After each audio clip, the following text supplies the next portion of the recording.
안녕하세요. 자, 오늘은 어, 이제 2, 3일만 있으면 새해가 밝아옵니다. 새해가 바뀌기 전에 올해 2022년 연말 즈음에서 한 가지 거론해야 될 사항이 있어서 오늘 내용은 우리나라의 미술계의 큰 배경이 되었던 이른바 국전이라는 게 있죠. 지금은 미술대전이라고 하지만 국전에 대한 이야기를 한번 거론을 해봐야 될 것 같아요. 왜냐하면 국전이 시작된 것이 지금으로부터 약 100년 전 1922년에 시작을 해서 올해 100주년을 맞이하기 때문에 해가 바뀌기 전에 한번 거론하는 것이 좋겠다고 생각해서 이 제목을 제가 걸게 된 것입니다. 올해 2022년은 우리나라 전체 미술계에 있어서는 이 미술대전 국전이라고 하는 100년이 된 시점이라는 것도 하나의 큰 의의가 있고요.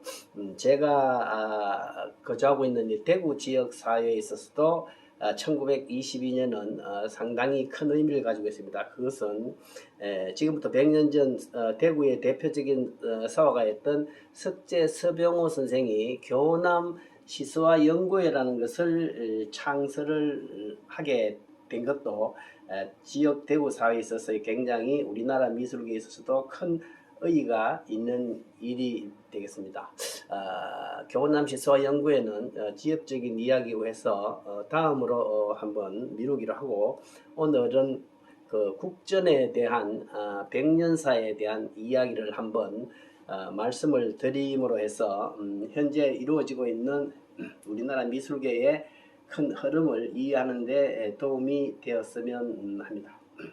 자, 그러면 지금부터 약 100년 전을 거슬러 올라가면 크게 봐서 일제시대 초기 정도로 볼 수 있겠죠. 1909년 합방이 되죠. 합방이 되고 이즈음에 전통 예술 활동에 종사하고 있었던 그 작가들 중에 대표적인 작가라고 할 수 있는 몇몇 작가들, 대표적으로는 안중식, 조석진 이런 사람들이 1918년에 서가협회라는 걸 만듭니다. 서가협회를 만들어서 미술인의 단체를 만든 거죠. 우리나라 최초의 근대 미술인 단체를 만들게 됩니다. 자, 이런 분위기에서 있다가 1919년에 이게 3.1 운동이 일어난단 말이죠. 그래서 3.1 운동이 전국적으로 일어나면서 일제의 정치 방향에 큰 전환을 일으키는 기점이 됩니다. 그래서 그 이전에 무단 통치 시절에서 이 3.1 운동을 기점으로 해서 문화정책 시대로 전환하는 계기가 됩니다. 그 계기의 일환으로서 시작되는 것이 이른바 조선미술전람회라고 하는데, 일제는 우리나라를 통합하면서 서울에 조선총독부를 두죠. 조선총독부를 두고 우리나라 정치 전반을 지휘 감독하는 기관으로 세우게 됩니다. 그래서 조선총독부를 주관으로 해서 조선미술전람회라고 하는 것을 만듭니다.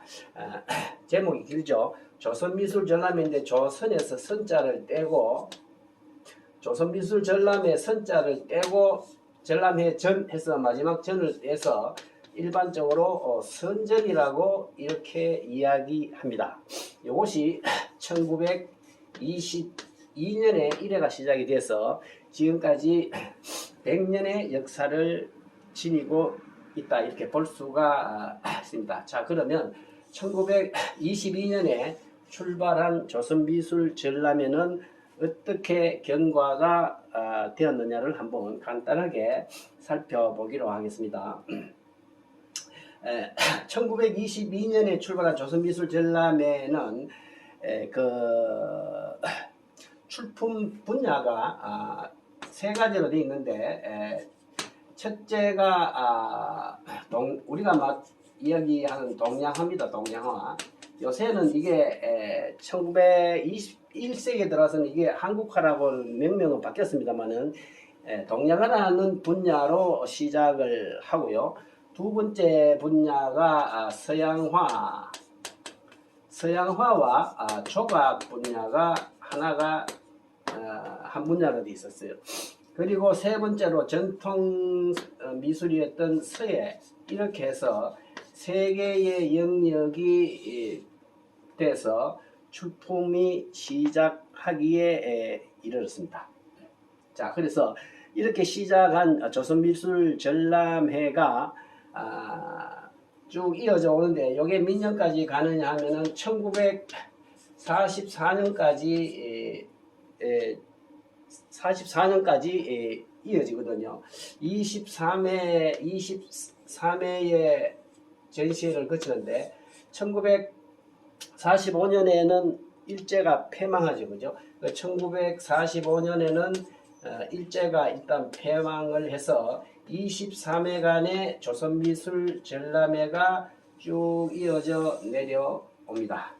이러다가 부분적으로 요 사이에 부분적으로 3회에 대해서는 이 사군자라는 분야가 있는데, 사군자가 처음에는 이 동양화 분야에 있었는데 3회 때부터는 사군자가 서예 분야로 이렇게 합병이 됩니다. 서예 분야로. 그래서 지금도 서예 분야에는 사군자가 같이 들어가 있는 그러한 그 흐름을 볼 수 있는 것도 이 시기에 조정이 된 것이라고 할 수 있습니다.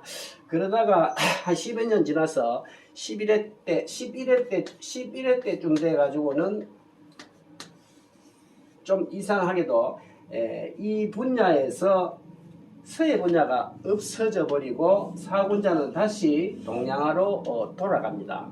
그래서 일단 해방할 때까지 서예 분야가 후반기에서는 후반기에서는 서예 분야가 삭제가 되는 시기가 있게 됩니다. 자, 이렇게 된 것이 해방 이전까지 조선미술전람회에 있어서의 전반적인 미술 분야의 내용이고요. 여기서 한번 살펴볼 것은 심사의 문제인데, 이 1920세기 전반에는 우리나라는 서양 미술을 접근할 수 있는 방법이 없었죠. 주로 일제를 통해서 간접적으로 서양화를 받아들이면서 우리나라 서양화단에서 가장 제일 선두주자였던 고이동 선생이 일본에 유학하고 와서 서양화를 우리나라에 이식하는 초기 단계이거든요. 그래서 서양화를 이렇게 지도하고 가르치고 하는 사람이 없어서 심사위원의 서양 미술 쪽에서는 심사위원 우리나라 사람이 없어요. 그런데 비해서 이제 서예나 동양화 같은 경우는 전통사에서 내려오는 일군의 작가들이 있었기 때문에 동양화와 서예 사군자에서는 우리나라 사람이 참여를 했습니다. 그 초기에 참여했던 사람으로서 뭐 대표적으로 서예 사군자 문화 분야에는 아까도 제가 말씀드렸듯이 석재 서병호 선생이 활약을 주로 했었습니다. 그러다가 그마저도 오다가 6회 때부터는 이 서예 분야고 동양화 분야의 모든 심사위원을 일본 사람으로 대치를 해버렸습니다. 자, 그렇게 해서 전체적으로 볼 때 초반기에는 심사가 우리나라 사람이 서예 동양화 분야에 참여하다가 뒤로 오면서 심사에서 제외됐다 하는 이런 결과를 낳게 되었습니다. 자, 그러다가 1945년 일본이 패망을 하고 우리나라가 1948년 정부가 수립이 됐죠. 정부가 수립이 되면서 49년에 다시 이 조선미술 전람회는 일본이 패망했기 때문에 대한제국이 형성이 되면서 대한민국 미술대전이라고 하는 국전이라고 하는 제목으로 개칭이 되면서 1981년까지 연결이 됩니다. 약 30회가 돼요. 30회. 49년에 시작을 하다가 50년에 6.25가 일어나서 51년, 52년까지는 전란 상태에서 국전이 개최되지 못하다가 못하다가 다시 53년에 다시 국전이 재개를 하게 됩니다. 국전이 재개를 하면서 서예가 다시 추가가 됩니다. 서예가 플러스가 돼요. 자, 그래서 1981년까지 30여 회의 국전이 지속되어 오다가 1982년에 요거는 국가 주도에 말하자면 보통 우리 관전이라고 얘기해요. 관전. 국가가 주도하는 그런 행사였고 우리가 얘기하는 국전하는 이야기입니다. 그러다가 1982년에 한국문예진흥원으로 이것이 민전으로 넘어가게 됩니다. 그래서 이때는 대한민국 미술대전이라고 이렇게 바뀌어요. 그래서 82년 해오던 것이 오면서 이것이 조금 뒤에 86년이 되면은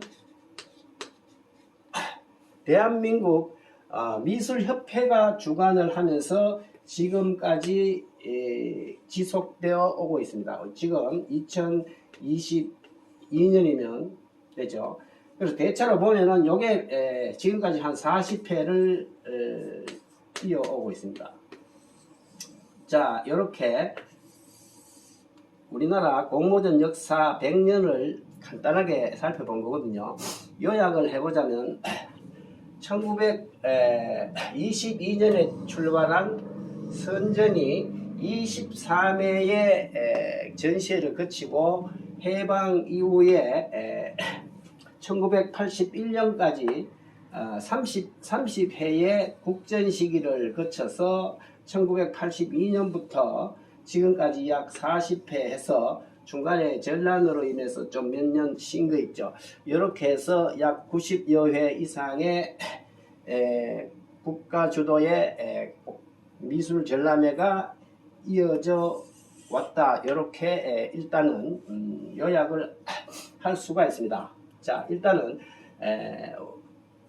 대한민국 미술대전의 100년사의 흐름을 이렇게 봤는데, 자, 여기서 한 가지 여러 가지 관점이 있습니다만은 한 가지 문제는 일제가 이런 조선미술전람회를 만든 이유입니다. 이유는 한국 문화의 예술을 발전하기 위해서 했다는 것도 부분적으로 있습니다. 간접적으로 있습니다만은 일제가 무단 정치에서 문화 정책으로 바꾸면서 조선 한국인들의 예술 활동을 조금 더 식민지 정책 차원으로 끌어들이기 위해서 예술 분야의 이러한 공모전을 만들어 가지고 전체적인 예술가들의 어떤 방향을 식민지 정책에 부합하려고 하는 그런 정치적인 의도가 사실 제일 근저에 깔려져 있는 것이라는 점을 지적하지 않을 수가 없습니다. 다만 긍정적인 면에 있어서는 그 이전까지 개인적으로 이루어왔던 어떤 미술 활동을 국가적 차원에서 좀 끌어들임으로 해서 근대 미술 활동이 작가들의 활동이 본격적으로 이루어질 수 있게 한 그러한 긍정적인 면도 없지 않아 있습니다만은 아까도 말씀드린 것과 같이 심사위원이 일본인으로 편제가 되므로 해서 미술 전체적인 경향을 유도하려는 그러한 식민지적인 목적이 있었다는 점을 우리는 알아두어야 할 것으로 보입니다. 일본에서는 거의 이 시기와 거의 우리나라의 시기보다 조금 앞서서 일본은 1907년에